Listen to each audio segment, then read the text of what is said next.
தோல்வியை கண்டு பயப்படவும் தெரியாது, யாரையுமே சார்ந்து வாழ்கிறதும் பிடிக்காது. எங்கே போனாலும் ராஜ மரியாதையை தன்னோட தனி முத்திரையாக பதிக்கக்கூடிய ராசி இந்த சிம்மராசி. ஆமாங்க, சூரியனோட ஆதிக்கம் கொண்ட சிம்மராசி சிங்கத்தோட கம்பீரமும் விட்டு கொடுக்காத தன்மானமும் கொண்டது உங்களோட பிறவி குணம். வாழ்க்கையில் வரக்கூடிய தடைகளை எல்லாமே தகர்த்து எதையுமே ஒற்றையாளா நின்று சாதிக்கிற தலைமை பண்பு கொண்டவங்க தான் இந்த சிம்மராசி அன்பர்கள். நீங்கள் உங்களுக்கு இந்த மாதம் என்ன மாதிரியான கிரக அமைப்பு உருவாகியிருக்கு, இந்த அமைப்பு என்ன மாதிரியான மாற்றத்தை தரும் அப்படிங்கிற ஒரு முழுமையான தகவலையும் தான் உங்களுக்காக இப்போ இந்த பதிவில் நாங்கள் சொல்லியிருக்கோம். இந்த பதிவு நீங்கள் பயன்பெறக்கூடிய வகையில் இருக்கும். ஸோ ஸ்கிப் பண்ணாமல் முழுமையாக பாருங்கள். கிரகத்தோட அரசனா சூரியன் இருக்கிறாரு. சூரியனை ராசிநாதனாக கொண்டது தான் சிம்மராசி. உங்களோட தைரியம், நிர்வாக திறமை உங்களை எப்போதுமே முதன்மையான இடத்துல நிறுத்தி வைக்கும். இது உங்களுக்கான மாதம் அப்படின்னு கூட சொல்லலாம். இந்த பதிவை பார்த்துட்டு இருக்க சிம்ம ராசிக்காரங்க, உங்களோட இஷ்ட தெய்வம், அதுக்கப்புறம் உங்கள் குலதெய்வம் எந்த கடவுள் அப்படிங்கிறத நம்ம சேனல் கமெண்ட் பாக்ஸில் பதிவு பண்ணுங்கள். உங்களோட வேண்டுதல், பிரார்த்தனை இது எல்லாமே விரைவில் பலிக்க உங்களுக்கு வாழ்த்துக்களையும் உங்களுக்காக உங்கள் இஷ்ட தெய்வத்திடம் நாங்கள் பிரார்த்தனையும் செஞ்சுக்கிறோம். பெரும்பாலும் சூரியனை நீங்கள் ராசி அதிபதியாக கொண்டதுனால சிவபெருமான் வழிபாடு சிறப்பான ஒரு உயர்வை தரும். உங்களுக்கு சிவபெருமான் பிடிக்கும் அப்படின்னாலும் ஓம் நமச்சிவாயா போற்றி அப்படிங்கிற மந்திரத்தை மறக்காமல் சேனல் கமெண்ட் பாக்ஸில் பதிவும் பண்ணுங்கள். இறைவனோட அருள் உங்களுக்கு நிச்சயம் கிடைக்கும். உங்களுக்கு இந்த மாதம் சாதகமான பலன் உருவாகி இருக்கா, சாதகமான நாட்கள் என்னென்ன, என்ன பரிகாரம் செஞ்சால் நன்மைகளை பெற முடியும் அப்படிங்கிற ஒரு முழுமையான தகவலையுமே நாம் இப்போ விரிவாக பார்க்கலாம். வாங்க. உங்களுடைய ஜாதக கணிப்பை பற்றி நீங்கள் தெரிஞ்சுக்கணும் அப்படின்னு நினைக்கிறவங்களா இருந்தால் அதுக்காக அலைய தேவையில்லைங்க. டிஸ்கிரிப்ஷனில் பாருங்கள், நாங்கள் ஜோதிடரோட நம்பர் கொடுத்துருக்கோம். நீங்கள் எங்கே இருந்தாலும் சரி ஃபோன் பண்ணியே ஜாதக அமைப்பை தெரிஞ்சுக்கலாம். வாழ்க்கையில் சிறப்பான உயர்வு வர இது ஒரு நல்ல வாய்ப்பாக இருக்கும், பயன்படுத்திக்கோங்க. சிம்மராசியில் மகம், அதுக்கப்புறம் பூரம், அதுக்கப்புறம் பாருங்கள் இந்த உத்திராடம் 3 நட்சத்திரங்களுமே இருக்குது. இந்த 3 நட்சத்திர காலங்களுக்கும் என்ன மாதிரியான அமைப்பு உருவாகியிருக்கு, என்னெல்லாம் செஞ்சால் நன்மையை பெறலாம், எந்த விஷயத்தில் கவனமாக இருக்கணும் அப்படிங்கிறது தான் இப்போ நம்ம தெளிவாக விரிவாக பார்க்க போகிறோம். வாங்க. சிம்மம் அப்படின்னு சொன்னாலே கடந்த காலத்தில் பாருங்கள் நிறைய பிரச்சனைகளையும் நிறைய சவாலையும் தாண்டி கடந்து வந்திருக்கீங்க. உங்களுக்கு இந்த மாதம் முன்னேற்றத்தை தரக்கூடிய மாதமாக, மதிப்பு மரியாதை உயரக்கூடிய அமைப்பு இருக்கா அப்படின்னு தெரிஞ்சுக்கணும் இல்லையா? வாங்க அதை பற்றி தெரிஞ்சுக்கலாம். முதல்ல சிம்ம ராசியில் இருக்கிற மகம். மகம் அப்படின்னு சொல்லும்போது நீங்கள் உங்கள் வாழ்க்கையோட அர்த்தம் என்ன அப்படிங்கிறத தெரிஞ்சுக்கிட்டு வாழக்கூடியவங்க. இந்த மாதத்தை பொறுத்த வரைக்கும் நீங்கள் நிதானமாக செயல்பட வேண்டிய மாதம். ஜென்ம ராசிக்குள்ள ஞான மோட்சக்காரகனா கேது வராரு. கேதுவோட சஞ்சாரம் தேவையில்லாமல் உங்களுக்கு மனசில் குழப்பத்தை தாங்க கொடுக்கும். அதனால் இந்த மாதம் எந்த ஒரு முடிவுமே எடுத்துமோ கௌத்துமோன்னு செய்யாதீங்க. கவனமாக செய்யுங்க, பொறுமையாக நிதானமாக செய்யுங்க. ஏன்னா கேதுவோட சஞ்சாரம் தேவையில்லாத பிரச்சனையை ஏற்படுத்தக்கூடிய காலகட்டம். அதனால் தைரியமாக செயல்படுங்க, ஆனால் கவனமாக இருங்க. அப்படி எடுத்துமா கௌத்துமா நீங்கள் பண்ணுற வேலையில் பாருங்கள் நிம்மதி இல்லாதது போல் சூழல் வரும். அதெல்லாம் தேவையில்லாத பிரச்சனையை தரும். அதனால் கவனமாக இருங்க. குடும்பத்துலேயுமே வார்த்தைகளை நிதானம் முக்கியங்க. குடும்பத்துலேயுமே புயல் வீசலாம், கணவன் மனைவிக்கிடையே சண்டை சச்சரவு வரலாம். அதே போல் நல்லவங்க யார் கெட்டவங்க யார் அப்படின்னு தெரிஞ்சுட்டு பழங்க. நல்லவங்க அப்படின்னு நீங்கள் வீடு வரைக்கும் கூட்டிகிட்டு வந்தவங்க குடும்பத்தில் தேவையில்லாத குழப்பத்தை ஏற்படுத்திடுவாங்க. அதனால் கவனமாக தான் இருக்கணும். புதுசாக நண்பர்கள் வராங்க அப்படின்னா அவங்ககிட்ட எச்சரிக்கையாக இருக்கணும். அஷ்டமஸ்தானத்தில் சஞ்சரித்து வராரு சனி பகவான். சனி பகவான் இப்போ வக்கரம் அடைஞ்சிருந்தாலும் இது வரைக்கும் உங்களோட வாழ்க்கையில் நிறைய நெருக்கடிகளை சந்திச்சிங்க அப்படின்னு சொன்னோம் இல்லையா? அந்த நெருக்கடியிலிருந்து விலக்கி தரக்கூடிய அமைப்பில் தான் இப்போ வராரு. நெருக்கடி நீங்கும், உடல்நிலையில் நல்ல ஒரு முன்னேற்றம் வரும், உத்தியோகத்தில் ஏற்பட்ட சங்கடங்களுமே இப்போ தீரும்.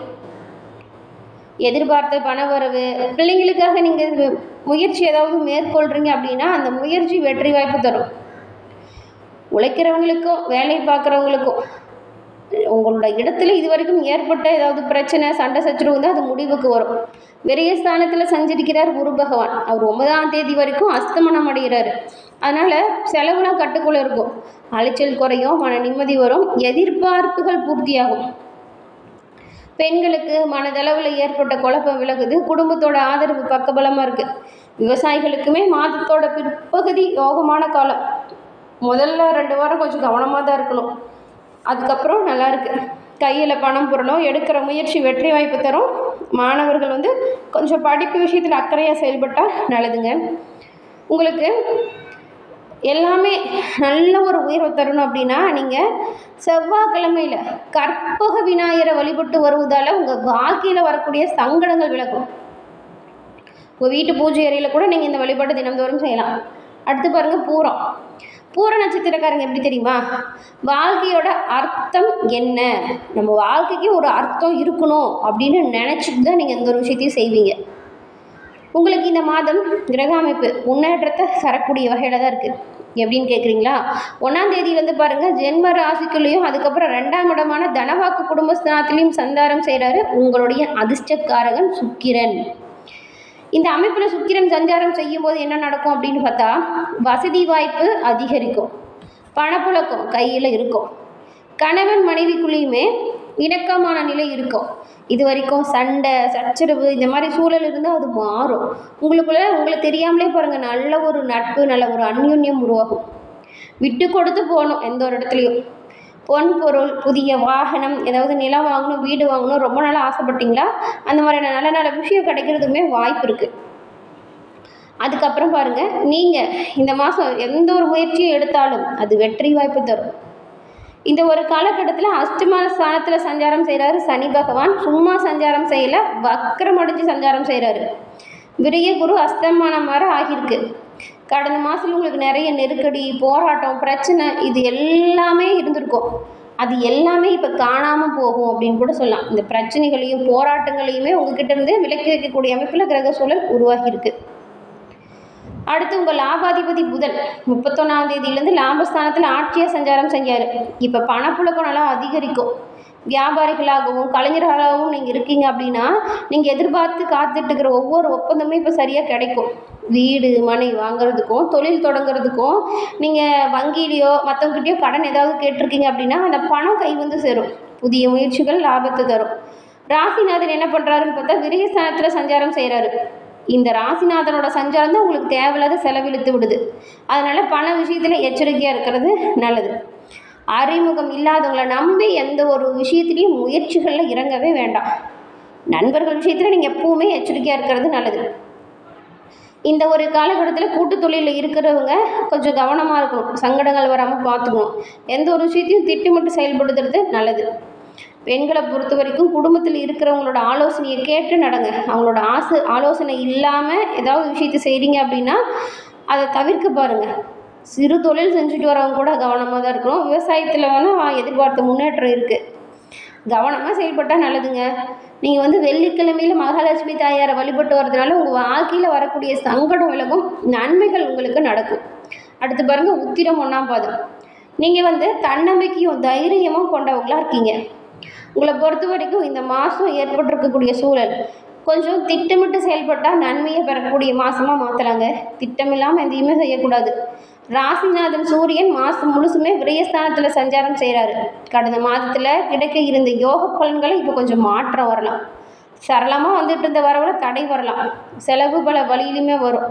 சிலருக்கு எதிர்பார்த்த செலவு சோதனை தரும். அதனால் அவசர தேவைகளுக்காக கையெழுப்பு கூட கரையலாம். சில விஷயத்தில் கவனமாக இருக்கணும். எந்த விஷயத்தை செய்கிறதா இருந்தாலும் முன்னெச்சரிக்கையோடு செய்ய பாருங்கள். கையில் இருக்கிறத வச்சு சமாளிக்க பழகுங்க. உத்தியோகத்தில் இருக்கிறவங்களுக்கு வேலைப்பளு கொஞ்சம் அதிகரிக்கும். மேல் அதிகாரிகள்கிட்ட இணக்கமில்லாத நிலை வரும். அரசியல்வாதிகளுக்கு போராட்டமயமாக இருக்கும் கொஞ்சம் இடம். அப்படி இருந்தாலும் இந்த மாதம் 2ஆம் தேதியில் உங்கள் ராசிக்கு பாக்கிய அதிபதியாக செவ்வாய் வராரு. லாபஸ்தானத்திலேயே சஞ்சாரம் செய்கிறாரு.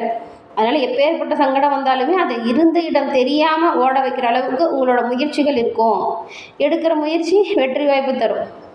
பிரச்சனைகளுமே வருங்க. கவனமாக இருந்தால் பிரச்சனை வராது. அதனால் என்ன பண்ணலான்னா எச்சரிக்கையாக பிளான் பண்ணி எந்த ஒரு விஷயத்தையும் பண்ணுங்கள். நல்லதுமே தரக்கூடிய அமைப்பு உங்களுக்கு இருக்குது. கிரக சூழலில் பெரியவங்களோட அன்பும் ஆதரவும் பக்கபலமாக இருக்கும். வர வேண்டிய பண வரவும் சீராக கிடைக்கும். புதுசாக இடம் வாங்கணும், வீடு வாங்கணும் அப்படின்னு முயற்சி மேற்கொள்கிறீங்க அப்படின்னா முயற்சி வெற்றி அடையும். மாதம் முழுவதும் அதிர்ஷ்டக்காரகன் சுக்கிரன் சாதகமாக சஞ்சாரம் செய்கிறதுனால குடும்பத்தில் நிம்மதி இருக்கும். கணவன் மனைவிக்குள்ளே ஏற்பட்ட பிரச்சனை முடிவுக்கு வரும். 9ஆம் தேதியிலேருந்து விரிய குரு நேர்கதியில் சஞ்சாரம் செய்கிறதால அவருடைய பார்வை உங்கள் உடல்நிலையில் ஏற்பட்ட பாதிப்பு நீங்கும். ஆரோக்கிய மேம்பாட்டுக்கு வரும். வம்பு வழக்கு இந்த நிலை மாறும். அதிர்ஷ்ட வாய்ப்புகள் வரும். பெண்களுக்கு ஆடை ஆபரண சேர்க்கை இருக்குது. வியாபாரத்தில் முதலீடு ஆதாயம் கிடைக்கும். விவசாயிகளுக்கு ஏற்பட்ட சங்கடம் நீங்கும். பெரும்பாலும் உங்களுக்குமே அமைப்பு நல்லா இருக்குங்க. கவனமாக எச்சரிக்கையாக செயல்பட்டால் நல்லது. நீங்கள் புதன்கிழமையில் அண்ணாமலையாரை வழிபட்டு வருவதால் எடுக்கிற முயற்சிகள் எல்லாமே வெற்றி வாய்ப்பு தரும். இந்த மாதம் சிறப்பான உயர்வு கிடைக்கப்பட்டு நலமுடன் வாழ உங்களுக்கு நாங்கள் வாழ்த்துக்களையும் உங்கள் இஷ்ட தெய்வம் குல தெய்வத்திடம் நாங்கள் பிரார்த்தனையும் செஞ்சுக்கிறோம். என்ன நேயர்களே, இந்த பதிவு நீங்கள் பயன்பெறக்கூடிய வகையில் அமைஞ்சிருக்கும்னு நினைக்கிறோம். பதிவு பிடிச்சிருந்தால் லைக் பண்ணுங்கள். உங்களுடைய நண்பர்கள், குடும்ப உறுப்பினர்கள் அவங்களுக்குமே இந்த பதிவு ஷேர் பண்ணுங்கள், பார்த்து பயன்பெறட்டும். நீங்கள் இப்போ தான் ஃபர்ஸ்ட் டைம் நம்ம சேனலை பார்க்குறீங்க அப்படின்னா மறக்காமல் சேனலை சப்ஸ்கிரைப் பண்ணி வச்சு கூட வரதுல பெல் ஐக்கான் அதை கிளிக் பண்ணி வச்சுக்கோங்க. அப்போ தான் நாங்கள் போடுற பதிவுகள் ஒவ்வொன்றுமே நோட்டிஃபிகேஷன் மூலம் உங்களை வந்தடையும் அப்படிங்கிறத தெரிவிச்சுக்கிறோம். தொடர்ந்து பார்த்தமைக்கு நன்றி நேயர்களே.